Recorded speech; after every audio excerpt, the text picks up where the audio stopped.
नमस्कार मित्रांनो, मेडा महाऊर्जा म्हणजेच PM कुसुम सोलार योजनेअंतर्गत ज्या शेतकऱ्यांनी पाठीमागे हे अर्ज केलेले आहेत, तर अशा शेतकऱ्यांचे काही अर्ज हे मागेल त्याला सौर कृषी पंप योजनेमध्ये वर्ग झालेले आहे।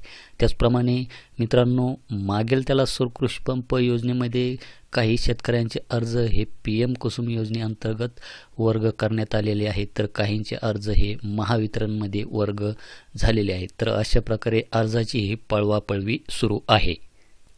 तर मित्रांनो, ज्या शेतकऱ्यांनी प्रधानमंत्री कुसुम ब योजनेअंतर्गत अर्ज केलेले आहेत, तर अशा शेतकऱ्यांचे काही अर्ज हे महावितरणमध्ये वर्ग झालेले आहेत आणि त्यांना आपल्या मोबाईलवर अशा प्रकारचा SMS सुद्धा प्राप्त झालेला आहे। तर यामध्ये त्यांचा जो काही MKID असेल, त्यानंतर त्यांना एक नवीन ॲप्लिकेशन नंबर दिला जातो EMS आणि एक पासवर्ड सुद्धा त्यामध्ये त्या मेसेजमध्ये आपणास देण्यात येतो।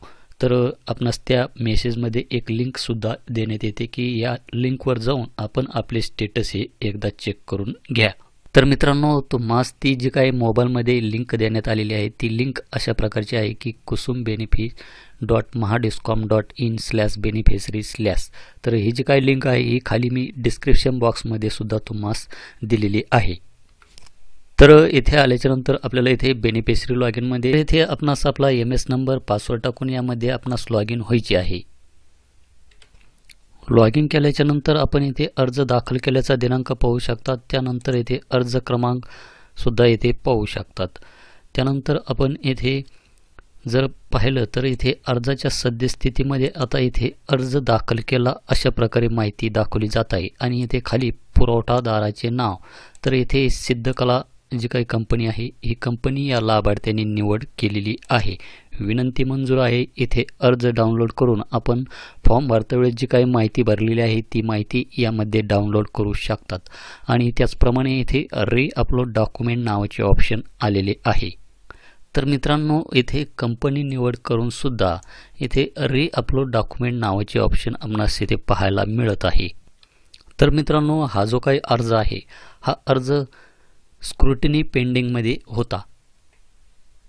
तर या लाभार्थ्यांनी महावितरणशी संपर्क करून आपला जो काही अर्ज आहे हा स्क्रुटिनी पेंडिंगमधून काढलेला आहे आणि त्यानंतर या लाभार्थ्यांनी आपल्या मोबाईलवर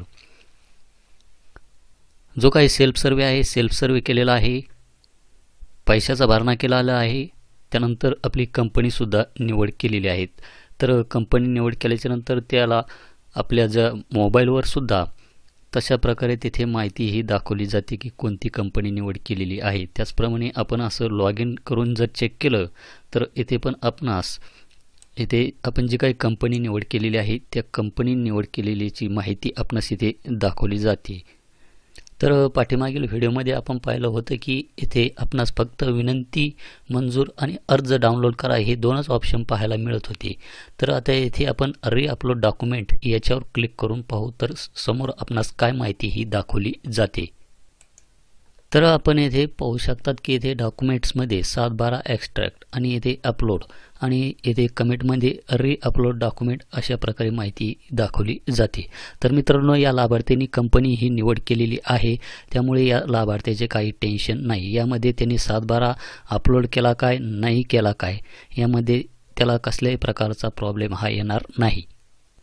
तरी पण मी इथे हा जो काही 7/12 आहे हा 7/12 यामध्ये अपलोड करून घेतो।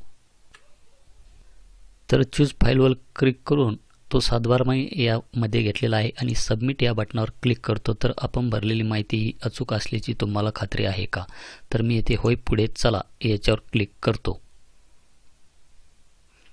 त्यानंतर बेनिफिशरी डॉक्युमेंट अपलोडेड सक्सेसफुली अशा प्रकारे माहिती दाखवली जाईल आणि आपणास इथे जे काही अपलोड डॉक्युमेंट नावाचे ऑप्शन पाहायला मिळत होते ते ऑप्शन यामधून निघून जाईल।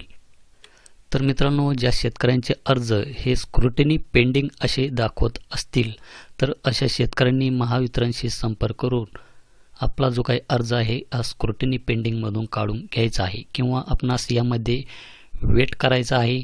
जर बाय चान्स होऊ शकते की आपणास सुद्धा येथे अपलोड डॉक्युमेंट नावाचे ऑप्शन हे पाहायला मिळू शकतात आणि त्यामध्ये आपणास अर्जामध्ये कोणत्या त्रुटी आहे तर ती त्रुटी सुद्धा तिथे कमेंटमध्ये आपणास तिथे पाहायला मिळणार आहे. तर भेटूया अशाच एका नवीन व्हिडिओ नवीन अपडेटमध्ये. धन्यवाद.